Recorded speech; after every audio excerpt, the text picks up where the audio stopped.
We'll guide you through how to add a folder in Dropbox using the latest methods and user interface. If you find this helpful, consider subscribing and liking the video. First, open your web browser and go to Dropbox.com. Once you're logged into your account, you'll land on your main files page.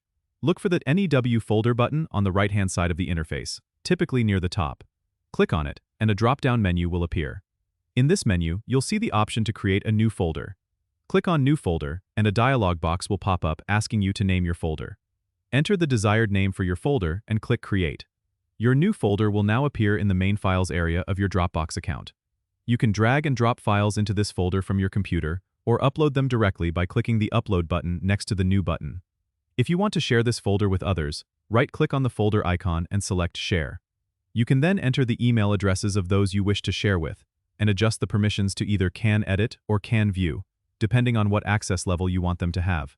This feature is great for collaboration, as you can work together on the same files in real time.